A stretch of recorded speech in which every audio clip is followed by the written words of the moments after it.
La croix de Jésus a fait de nous des enfants de Dieu. La croix de Jésus nous a communiqué cette vie divine, la vie de Dieu, la vie d'en haut qui nous saisisse sur cette terre des hommes, afin que nous puissions marcher dans la victoire. Ce soir encore, communique-nous la révélation de ta parole et que ton esprit de vie, de puissance et de gloire nous saisisse, afin que nous puissions marcher dans la victoire et régner dans cette vie. Que la magnificence qui vienne à toi et à toi seul. Et au nom puissant de Christ Jésus de Nazareth, nous t'avons prié. Et que l'assemblée du peuple de Dieu dise Amen. Amen. Dis Amen, Amen, Amen. Amen, Amen. Amen. Gloire à Jésus. Veuillez vous asseoir s'il vous plaît. Et je vous invite à prendre vos Bibles avec moi. Et nous sommes sur ce grand thème. Alléluia, Alléluia. Qui se rappelle déjà de l'enseignement de vendredi passé? Qu'est-ce que j'ai donné comme enseignement? Vous n'allez pas me dire que vous avez mangé les pizzas à loco, riz gras, doublé, c'est ça, un colombo, et puis c'est parti. Qu'est-ce que j'ai donné? Nous sommes sur un grand thème qui est très très important pour notre marche chrétienne, pour notre vie de tous les jours avec le Seigneur Dieu. Et je vous ai dit, quand on va à l'examen, on doit avoir les 12 modules pour avoir le baccalauréat. Donc si tu as raté 2, 3, 4 ou si tu as oublié, le jour de l'examen, il ne faut pas commencer à manger ton stylo. Est-ce que vous comprenez? Nous sommes sur ce grand thème. La parole de Dieu nous libère. La parole de Dieu nous guérit. Amen. La parole de Dieu nous délivre. Amen. La parole de Dieu est source de vie. Amen. Alléluia. Le grand thème, comment mener une vie chrétienne victorieuse. Comment l'enfant de Dieu est appelé à mener une vie chrétienne victorieuse. Nous avons débuté le 20 janvier dernier notre série intitulée « Comment mener une vie chrétienne victorieuse ». Nous avons vu le 20 janvier en 9 points la vie chrétienne victorieuse telle qu'elle est prévue dans la Bible, qui est la parole de Dieu. Pour rappel, les 9 points sont les suivants. Premièrement, une vie délivrée de tous les péchés. Deuxièmement, une vie en communion intime avec Dieu. Troisièmement, une vie pleinement satisfaite dans le Seigneur. Quatrièmement, une vie qui touche les autres, c'est-à-dire les frères et les sœurs. Cinquièmement, une vie libérée de la puissance du péché. Sixièmement, une vie qui triomphe de toutes les circonstances. Septièmement, une vie ayant le pouvoir de faire le bien. Huitièmement, une vie emplie de lumière. Et neuvièmement, une vie entièrement sanctifiée. Nous avons vu le 27 janvier dernier, c'est-à-dire vendredi passé, que la vie chrétienne victorieuse à laquelle nous sommes appelés en tant que chrétiens, en tant qu'enfants de Dieu, est un don et pas une récompense.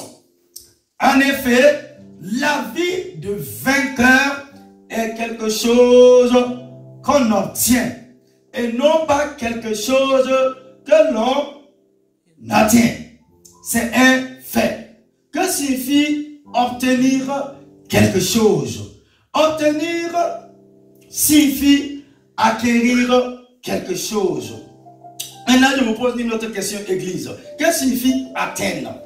Atteindre implique un long parcours. Il faut avancer pas à pas sans savoir quand on arrivera. La vie chrétienne victorieuse ne s'atteint pas par un processus graduel. Hommes frères, je vous propose de voir ce soir pour la troisième partie de notre série comment faire l'expérience de la vie de vainqueur.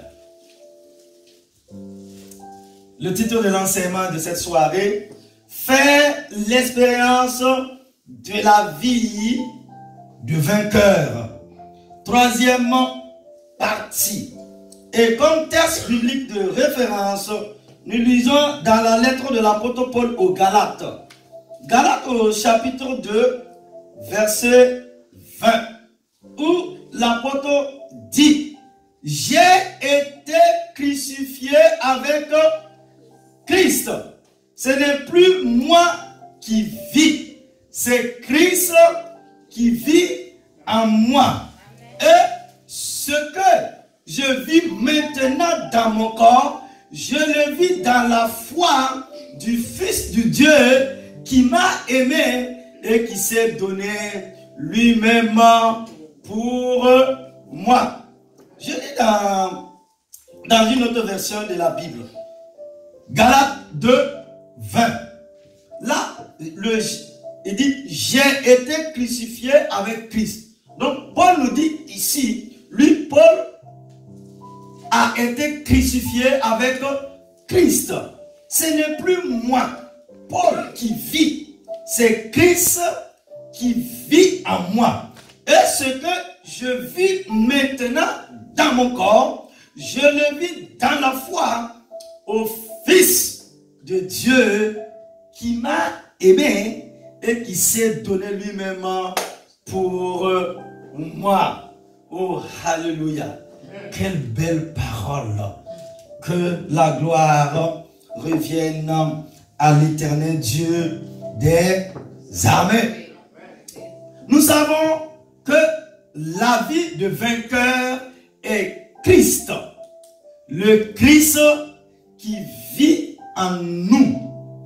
La question consiste à savoir comment nous pouvons entrer dans l'expérience de cette vie. Christ veut être notre vie et il peut nous rendre victorieux. Mais comment Christ peut-il être notre vie? Comment Christ peut-il exprimer sa vie en nous? Nous avons entendu l'évangile et savons que Jésus est le sauveur de l'humanité.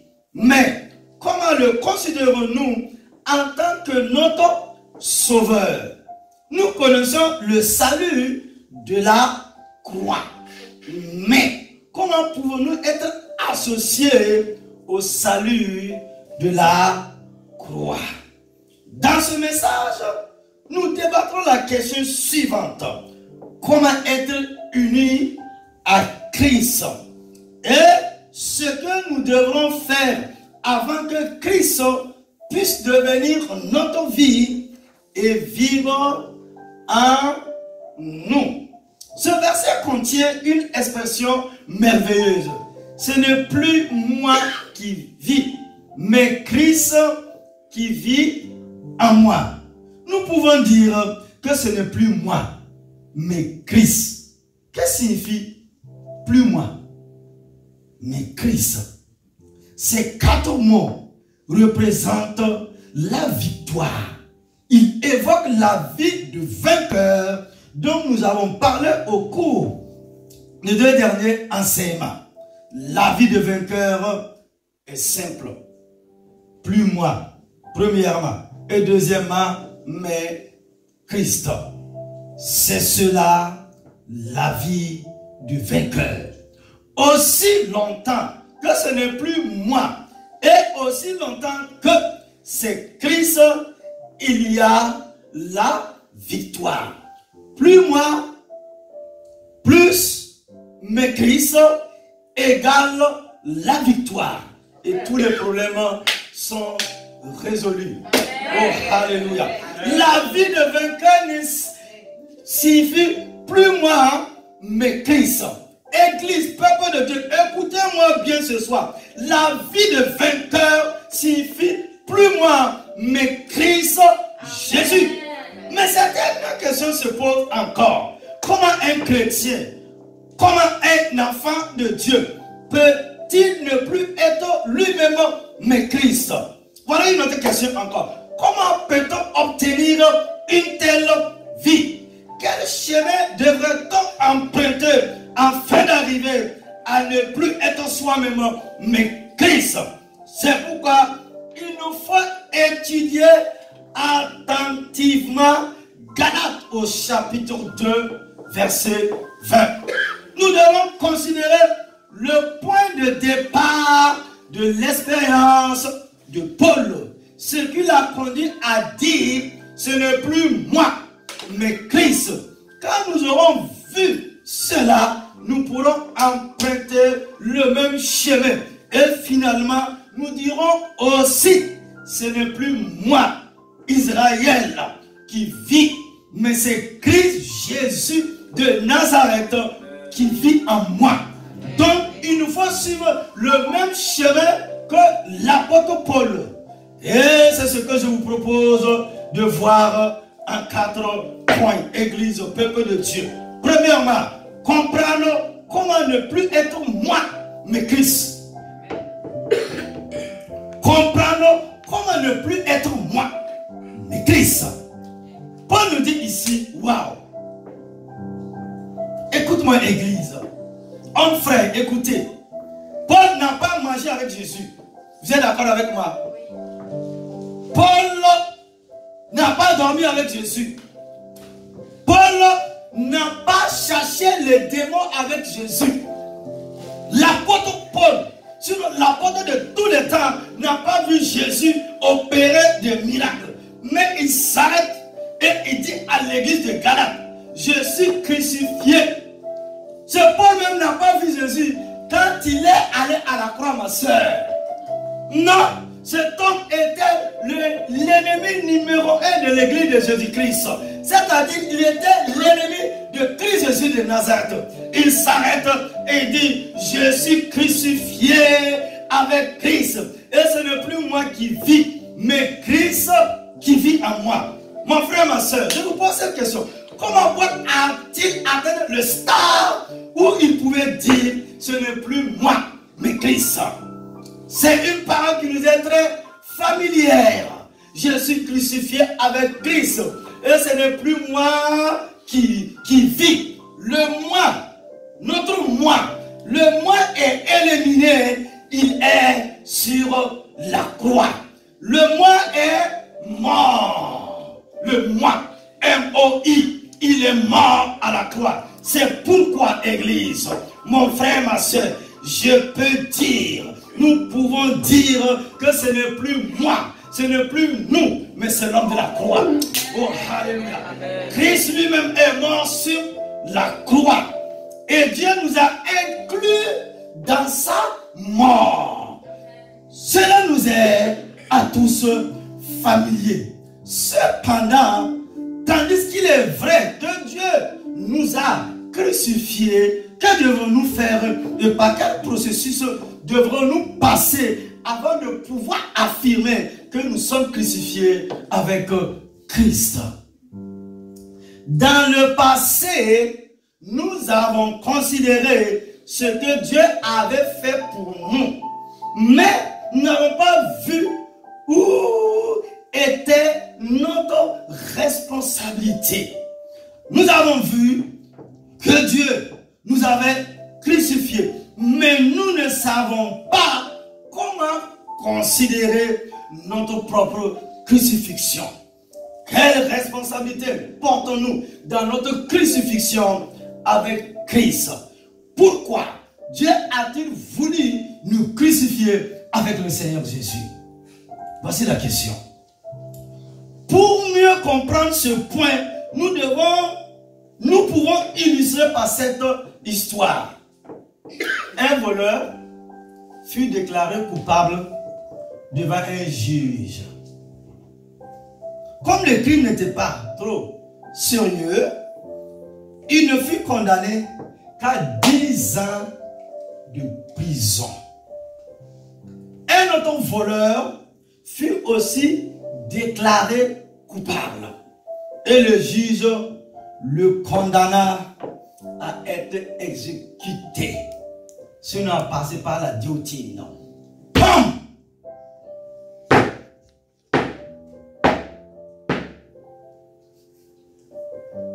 Je te pose la question, ma soeur. Pourquoi l'un fut-il exécuté, tandis que l'autre ne reçut qu'une peine de 10 ans de prison? Il y avait encore de l'espoir pour celui qui allait être emprisonné. Le juge espérait encore en lui et la nation tout entière aussi. Il existait encore la possibilité que cet homme devienne un bon citoyen. Après 10 ans de prison, il sera libéré. Mais la nation n'espérait plus rien de l'autre voleur. Le crime qu'il avait commis était trop sérieux.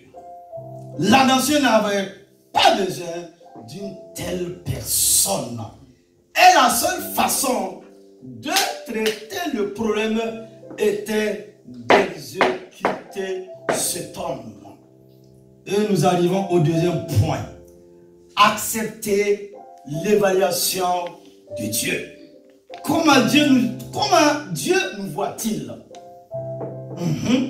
Dieu nous a crucifiés sur la croix. Pourquoi a-t-il fait cela?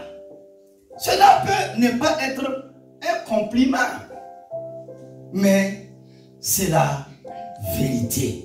Dieu n'a plus d'espoir en nous. Dieu nous considère comme des cas sans espoir et incorrigibles.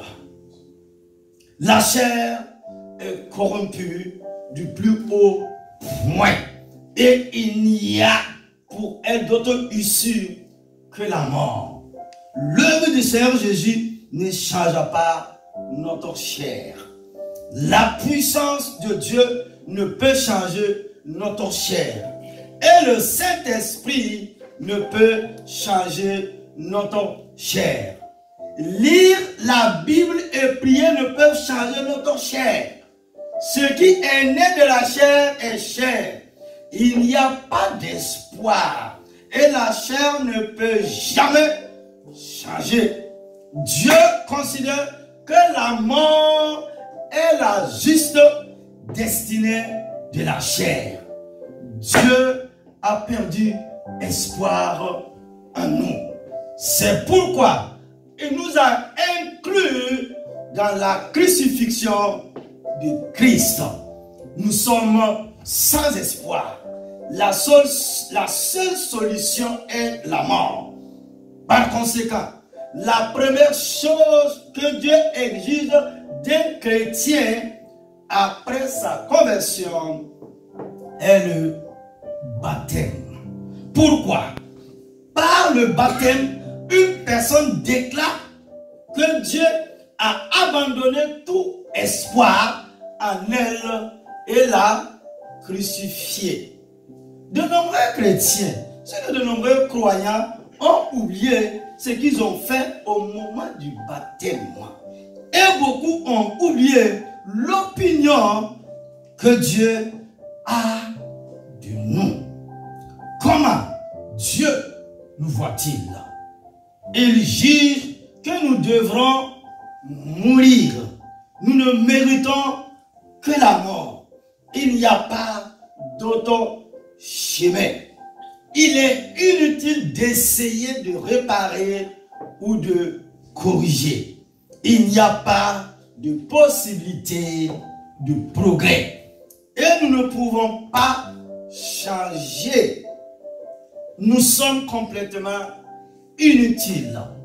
Par conséquent, Dieu nous a inclus dans la mort du Seigneur Jésus. Le fait qu'il nous mette sur la croix montre comment il nous voit. S'il vous plaît, rappelez-vous que la croix révèle l'estimation que Dieu a fait de nous. Dieu nous a montré que nous ne méritons que la mort et qu'il n'y a pas d'espoir pour nous. Dieu nous a montré que nous ne méritons que la mort et qu'il n'y a pas d'espoir pour nous, Église. Mais acceptons-nous ce fait? Les êtres humains contredisent souvent eux-mêmes. D'un côté, nous disons depuis des années que nous sommes crucifiés avec Christ. Mais d'un autre côté, nous sommes encore pleins d'espoir pour nous-mêmes. D'une part, nous sentons que nous ne sommes pas capables.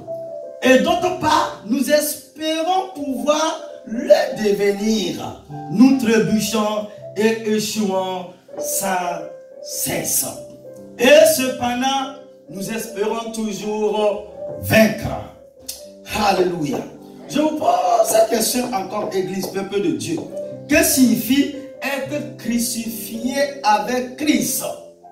Que signifie être crucifié avec Christ Jésus? Pour expérimenter cette vérité de Dieu, il nous faut remplir une condition nécessaire.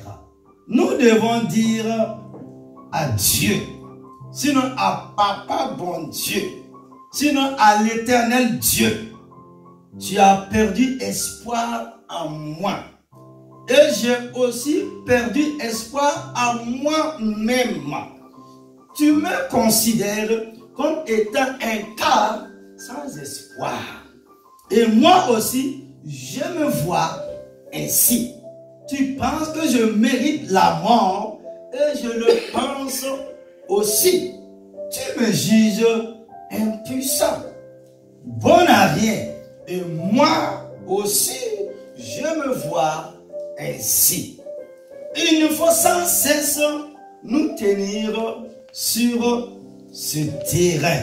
C'est la signification de la crucifixion avec Christ. Ce que Dieu a fait ne peut pas être défait. Oh, alléluia. Ma soeur, ce que Dieu a fait ne peut pas être défait. Il s'agit de faits accomplis. Mais, de notre côté, nous avons la responsabilité d'accepter l'évaluation de Dieu. Dieu a perdu espoir en nous. Il nous faut aussi perdre espoir en nous-mêmes. Chaque fois que nous désespérons de nous-mêmes, nous verrons que ce n'est plus moi qui vis, mais c'est Christ Jésus de Nazareth qui vit en moi. Et nous arrivons au troisième point. Troisièmement, le principe de manquer encore d'une chose. Waouh! Le principe de manquer encore une chose. Regardons maintenant dans l'évangile de Luc au chapitre 18, les versets 18 à 27. Voici ce que nous dit Luc. Il dit, il y avait un chef qui vient à Jésus. Ce n'est pas n'importe qui, hein? Un chef qui vient à Jésus et lui demanda la vie éternelle. C'est-à-dire la vie de Dieu. Cette vie éternelle inclut le salut ainsi que la victoire. C'est pourquoi, dans les versets suivants, il est fait mention à la fois du salut et de l'entrée dans le royaume de Dieu. Le chef vient au Seigneur Jésus et lui demanda ce qu'il devrait faire afin d'hériter la vie éternelle. Le Seigneur établit une liste de 5 conditions très strictes. Ne commets pas d'adultère, ne tue pas, ne dérobe pas, ne dis pas de faux témoignages, honore plutôt ton père et ta mère. Waouh! Aucun jeune chef ne pourrait respecter ces commandements. Il serait impossible pour ce jeune chef de ne pas commettre d'adultère, de ne pas commettre de meurtre, de ne pas commettre de vol, de ne pas porter de faux témoignages et d'honorer ses parents. Aucun jeune chef ne pourra remplir ces 5 conditions. Cependant, et de façon surprenante, ce jeune homme déclara au Seigneur Jésus: toutes ces choses, je les ai gardées dès ma jeunesse. Waouh! Pas une fois, il n'avait violé l'un de ses commandements. C'était comme s'il disait: Maître, y a-t-il encore d'autres conditions? Maître Jésus, sinon Seigneur Jésus, dis-moi, moi j'ai déjà respecté tout ça. Il y a encore une autre condition? Si la réponse est non, je devrais hériter la vie éternelle. Suivez-moi attentivement. Je suis qualifié pour avoir la vie éternelle. Mais le Seigneur Jésus lui dit qu'il lui manquait encore une chose. Il te manque encore une chose pour entrer dans le royaume de Dieu. Il te manque encore une chose. Vends tout ce que tu as, distribue-le aux pauvres, et tu auras un trésor dans les cieux. Puis, viens et suis-moi. Vous rendez-vous compte qu'il vous manque encore quelque chose? Que signifie, Église, ma soeur, que signifie manquer encore d'une chose? Le Seigneur Jésus déclarait qu'il lui manquait encore une chose et qu'il ne pouvait s'en tirer sans avoir cette chose. Cela signifie-t-il que quiconque vient au Seigneur Jésus doit vendre tout ce qu'il possède, ou quiconque croit au Seigneur Jésus doit tout abandonner? La réponse est non. La réponse est non, non. Le dessein de cette parole du Seigneur était de lui prouver que le salut et la victoire sont impossibles au Fils des hommes. Le salut est impossible aux hommes et la victoire est impossible aux hommes. Cependant, le jeune homme pensait que cela était possible.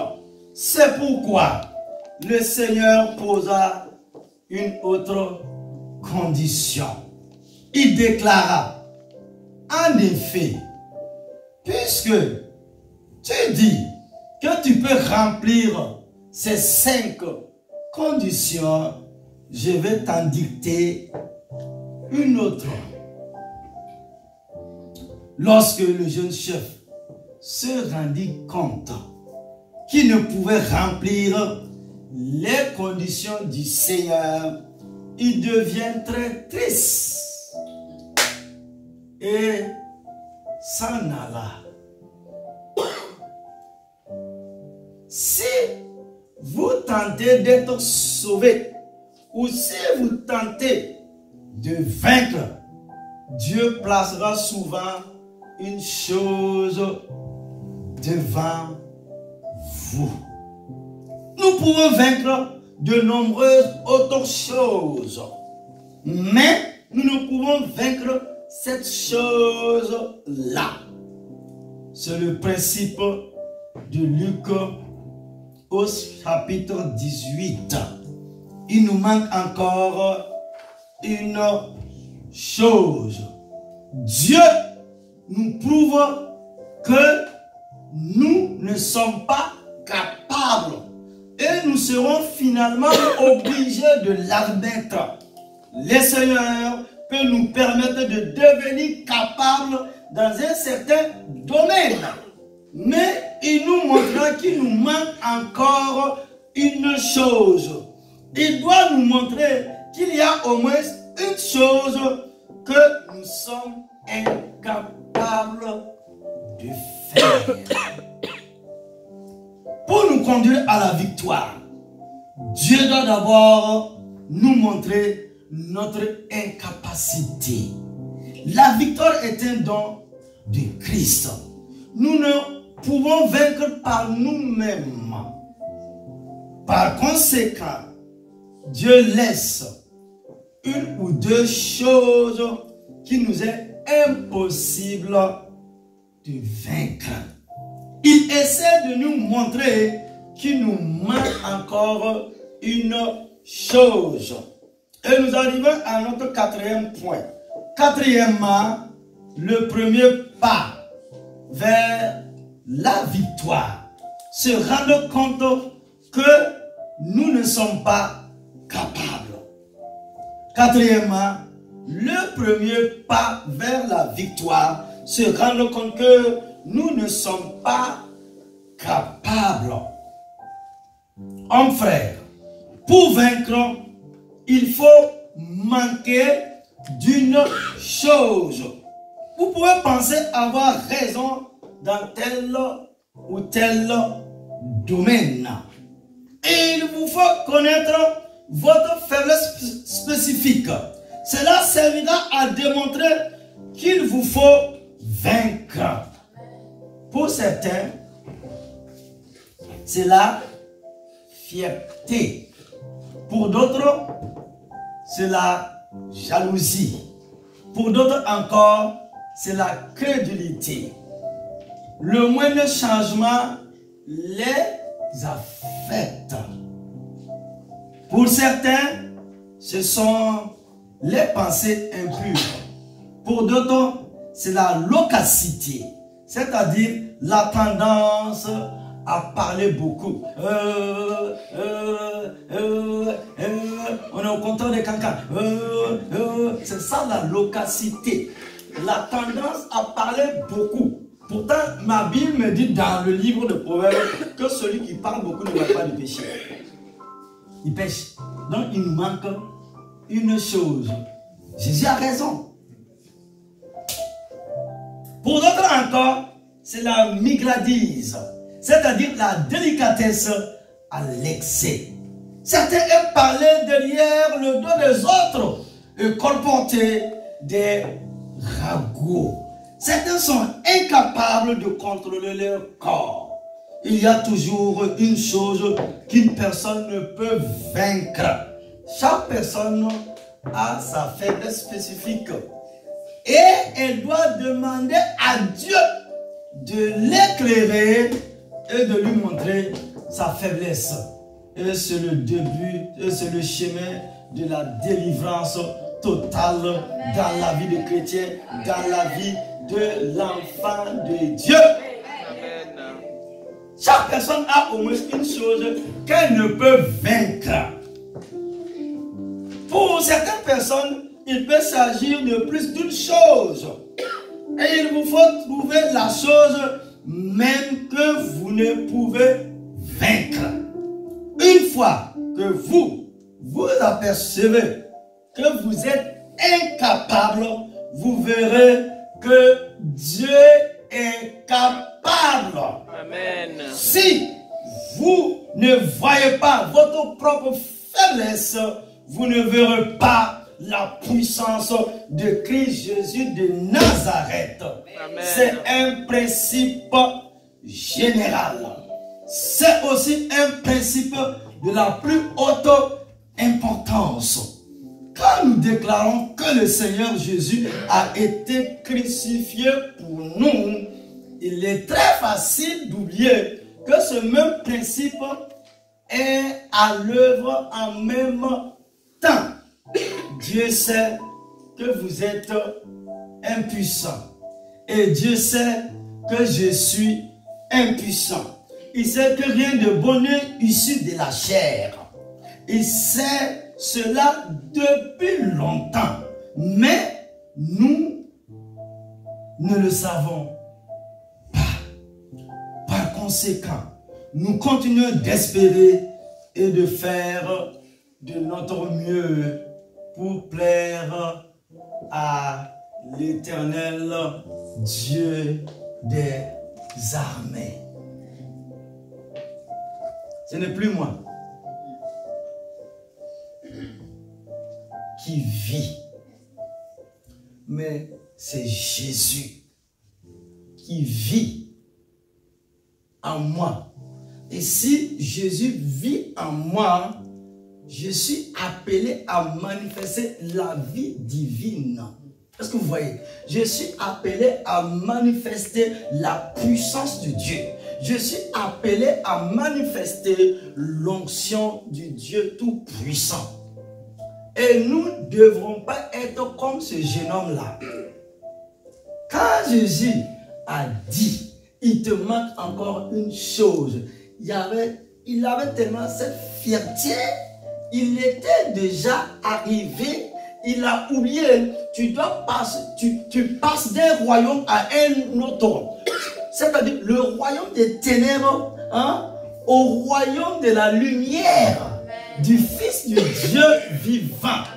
Et cette capacité ne vient pas du pasteur. Cette capacité ne vient pas de toi, ma soeur. Cette capacité ne vient pas de nous, mais de Dieu. Amen. Le jeune homme s'en alla sans être sauvé. Tout ce que nous pouvons avoir, c'est par pure grâce. Et la grâce, c'est une faveur de Dieu à partir du moment où nous reconnaissons notre faiblesse, c'est-à-dire notre humanité. Nous laissons le Christ Jésus venir habiter en nous. Au fait, cela veut dire quoi? La vie chrétienne victorieuse, mon frère, ma soeur, c'est Jésus en toi. Voici tout le secret. Amen. Donc, pour beaucoup de chrétiens, sinon pour beaucoup d'enfants de Dieu, comme ils n'ont pas compris cette vérité de Dieu, à un moment donné, ils disent, sinon ils disent, je ne comprends pas ma vie chrétienne. Je ne comprends pas. Hein? Depuis longtemps, je suis avec le Seigneur. Ma soeur, mon frère, c'est une marche de tous les jours. Et le maître l'a si bien précisé. Oh, hallelujah, l'homme de la croix. Et il dit, tu veux me suivre? Viens, prends ta croix et suis-moi. Il y aura une chose toujours dans notre vie qui va nous attirer, qui va nous amener à chercher le Seigneur Dieu. C'est pourquoi par la bouche du prophète, Dieu avait parlé. Je vais attirer Israël, c'est-à-dire mon peuple. Je vais l'attirer dans le désert et je vais parler à son cœur. C'est face au problème. Ils ont dit, c'est Dieu qui a la réponse. Si Dieu ne se lève pas, je suis foutu. Oh, alléluia. Ma vie est arrivée à un point là. Si Dieu ne se lève pas, ma soeur, hein, Tati, si Dieu ne se lève pas, je suis foutu. En ce moment, tu es en train de dire à Dieu, je suis incapable. Et ce mot pour dire, mais sa divine puissance, c'est une puissance surnaturelle. C'est une puissance divine qui nous saisit, qui nous donne la force, l'audace, la perspicacité, qui nous donne l'endurance de persévérer, de marcher, de dire, le Seigneur est devant moi. Et celui qui va vaincre ce problème-là, celui qui va terrasser ce géant. C'est ça, la vie chrétienne victorieuse en Christ Jésus. C'est laisser Jésus vivre en nous. La vie de Dieu, c'est une vie divine. Cela veut dire quoi? La vie Zoé. Une vie guérie. Une vie bénie. Une vie délivrée. Si tu laisses le feu de Dieu, ma soeur, la lumière de Dieu, la puissance de Dieu venir en toi, tu vas toujours marcher dans la victoire. Parce que ça sort. Tu n'es pas à la surface, mais c'est Christ. Waouh! L'apôtre Paul a compris. Parce que j'ai dit, mais tu veux marcher avec moi, prends ta croix et puis suis-moi. Hein. Tu as quitté un autre royaume et tu es allé dans un autre royaume.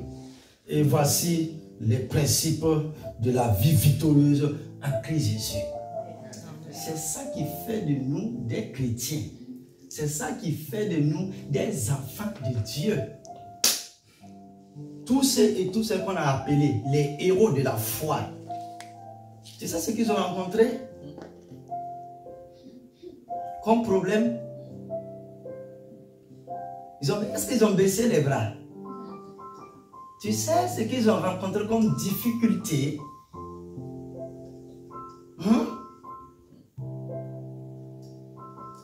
Le papa Jacob, au soir de sa vie, devant le pharaon, il a dit, mais non, c'est comme si toute sa vie là, il dit, il dit, je ne me sens pas heureux.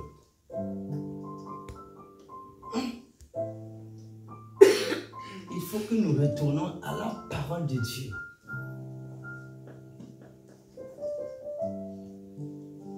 Aime Jésus. Il faut laisser cette vie de Dieu en toi.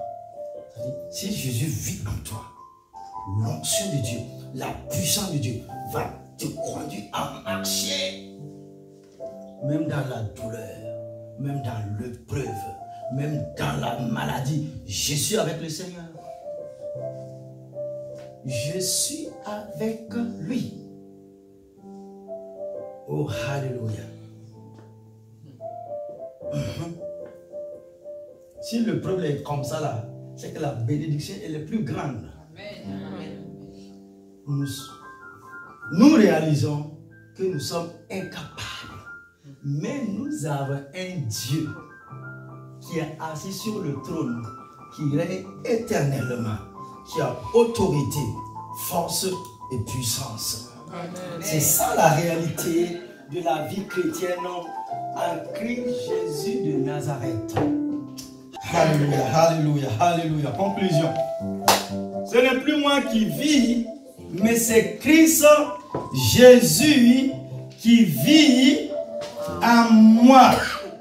Et ce que je vis maintenant dans mon corps, je le vis dans la foi au Fils de Dieu qui m'a aimé et qui s'est livré lui-même pour moi. Selon le point de vue de Dieu, nous sommes absolument inutiles devant lui. Nous devons donc nous considérer aussi nous-mêmes comme inutiles. Si nous n'avons pas vu notre inutilité absolue, nous n'acceptons jamais que nous ne sommes pas bons qu'à mourir sur la croix. Nous ne serons jamais aussi capables de dire que nous sommes crucifiés avec Christ. Ou bien que ce n'est plus nous qui vivons. S'il y a encore de l'espoir en nous, cela signifie que nous pensons encore être utiles et nous ne dirons pas que ce n'est plus moi qui vis, mais c'est Christ Jésus de Nazareth qui vit en moi. Tiens-toi debout et commence à rendre grâce à l'éternel Dieu des armées. Tiens-toi debout, mon frère, ma soeur. Alléluia.